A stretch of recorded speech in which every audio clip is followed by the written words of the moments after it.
they could get any information they need. And I believe it's until the end of April, sometime the end of April, so if you're interested, you should look into that pretty quickly. So that is one small grant that's available for several people or organizations. Other than that, though, it's quite difficult to come by. But I wanted to mention that Liz and Joya Fonda back there and myself are all on a subcommittee for the Mayor's Initiative for Art's Sake. And the subcommittee is Artist Needs, and we're all working very hard on a survey where we're trying to capture what the artists of Sacramento need, what would help them succeed in this community. So it goes really right towards what you were talking about. And we're also discussing how to disseminate that survey so that we get the broadest audience we can in this community. It captures demographic information, such as, what level of artist do you think of yourself as? What type of income are you getting through art alone, or do you have to work a second job to make ends meet? But it's also trying to ascertain what would help you succeed. What kind of resources are you needing at this time? So, if we could get 1,000 people to do this survey, we might actually get some good information and make some changes. But it is for, we want it to aim towards not the Sunday tailor, not the hobbyist, but towards the artist who in this community is trying to make a living at this. And so when you see that coming out, if you see it on an email or see anyone out in public with hard copies of this, please get the word out. And if you're an artist yourself, that's how art is. That's how you're going to build an audience. I don't think you're going to build an audience just by having people tour these different art places. Do you think you know what black art is, Burgess? What's that? Do you think you know what black art is? No. Okay. That's what I'm saying. No, but you know what? I know black music when I hear it. And there's no, there's no difference.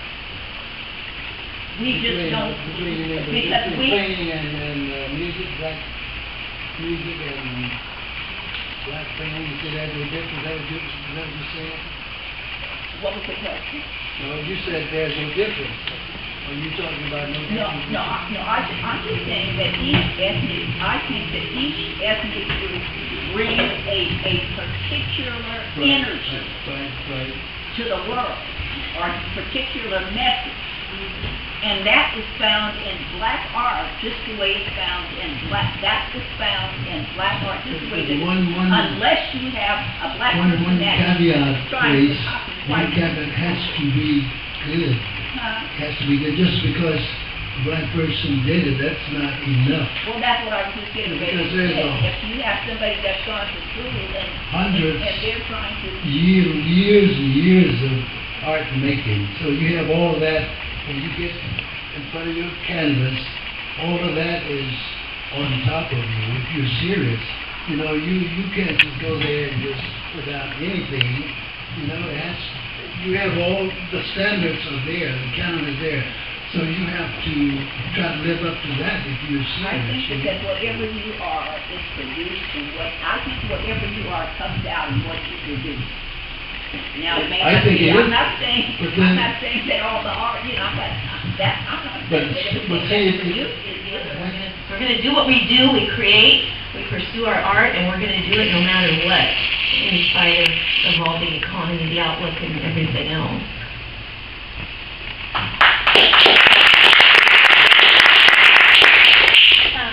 I would like to kind of piggyback on what Patris said. I've been involved in quite a few other groups and theater groups and things like that. And it wasn't until I actually started making art for myself, because everything else I was doing for somebody else, I was painting for somebody else. It was never really my own. And once I started working with groups like, with Marshall and Kumba, that's where I really discovered my art family. I guess that's what I call it. My family was never really supportive of my art or my, you know, the choice to be an art major when I went to school, as I'm sure, and I think it makes me a better artist. And being able to show consistently, obviously that helps a lot because you get your name out there, you get exposure, you get feedback from other people as to what you do and why you do it and how they feel about it. And that's something that I never really experienced before. And it kind of, it was kind of scary at first, being, you know, exposed, I guess, in that way as far as showing the work that I've done for myself. But it was a good challenge, and I think it was something that I really needed. And I think my work, my life really is much better for it.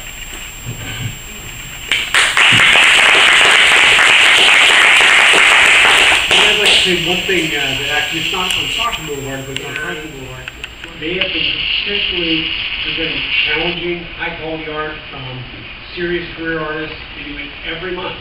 They have, I don't know that they've ever missed a month in 3.5 years. 1 month in 3.5 years. And you know, it's really an amazing thing. It's a great resource. They are not open every single day. We go on second Saturday. It's always there. So it's right down the street. Can I say something too? Yes, We please. show art by any kind of person that wants to submit. We do have a policy that we want to show quality work, and so quality doesn't necessarily. There's a panel of 3 of us that look at the submissions every month, and you know we've got between the 3 of us 15 years of art school, lots of education behind us, lots of theory, lots of exposure, and I think that we come up with themes to tie our shows together so they don't seem cobbled, doesn't seem like a smorgasbord to go in there, and there's a clear theme uniting the work. And we show professional artists next to amateur artists, and it's a labor of love, and it's rewarding, but it is very hard work. And this next one of the shows coming up in July, but the deadline is in June, is Curtis Park, Oak Park, and Curtis Park, since we're right on the border. And anyone who lives in those neighborhoods, the show's called These Are the Artists in Our Neighborhood, like Second Street. And anyway, I just want to say that there... Based on what we see happening here and with Puma Collective, with Patrice's gallery, I've been there and spent some time in some of the classes. That kind of interaction among artists throughout the community was a great experience, and I'll probably be back.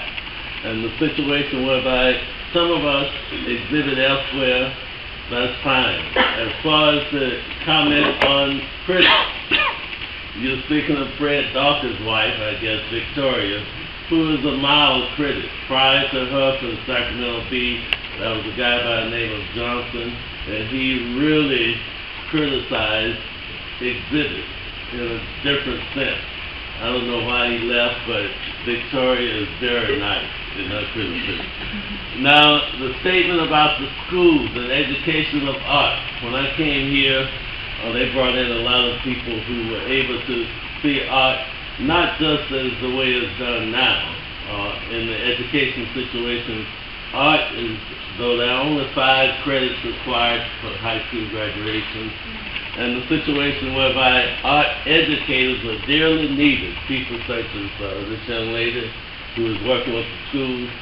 But you look at a kid who studies music, from a music teacher, a literature, or anything of that nature, and it has to do like mathematics. What you taught yesterday, so this kid can understand addition in order to go to the church with my friends here at Masters and Puma Collective. You've done a great thing. You know, and I think that's going to be the last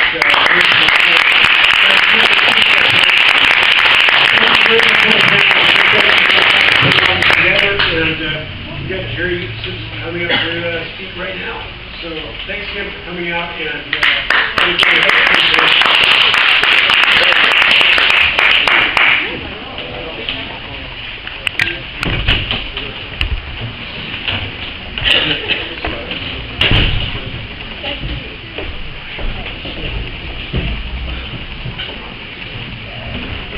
okay, can we give everybody a round of applause, please?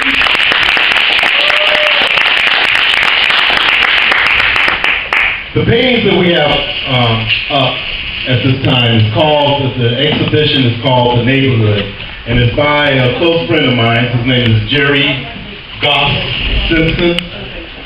He began his exhibition here back in February, and we extended it. It started out, it was going to be just 30 days. So far it's been almost 90 days that his exhibition has been up, and he's done a great job as far as sales, and people are loving his work. And at this time, I would like to introduce, because this will be the closing reception also for him, I'd like to introduce Gerry Simpson. I would like to thank Masters Barbershop for allowing me to be here and being here so long. As an artist here in Sacramento, I'm happy to have my art showing anywhere it can go. If you got a bathroom big enough for my pieces to hang, let's hang it. You know, and I like doing things differently, so my art may hang anywhere. And this here untraditional place is fun. Once again, like I said, a lot of people have come through here that have never been to an art gallery. They've never seen art for real. So I really took a chance to be happy to be here and take a part of that. I'm going to talk to you. I wrote things down. Usually I talk at venues and outlets to present my work. Sacramento has a well-established platform for artists. And what it comes down to is developing your craft by creating more works, taking more chances, experimenting, stretching your imagination, and asking yourself, what else, like Greg Barton asked me, what else is there to your creative being? As an artist, showing should be high on the list of things to do. Set standards for yourself at the very beginning of your art journey. And allow yourself to show wherever you can. Showing will allow you to build your character as an artist. It also puts you in touch with the public, the people who critique, show, sell, commission, and buy your creativity. Visiting galleries and museums in your area and wherever you travel will give you an opportunity to view the works of other artists and also allow you to experience other ways of approaching your craft and to see the many ways art can be presented. Artists should feel free to create what flows naturally from their creativity and not feel pressured by trends. My art needs to be seen less as an art in a separate category and to be seen as simply art. I encourage each and every one of you all to just go wherever art is showing and keep on seeing it. I thank you and I appreciate it.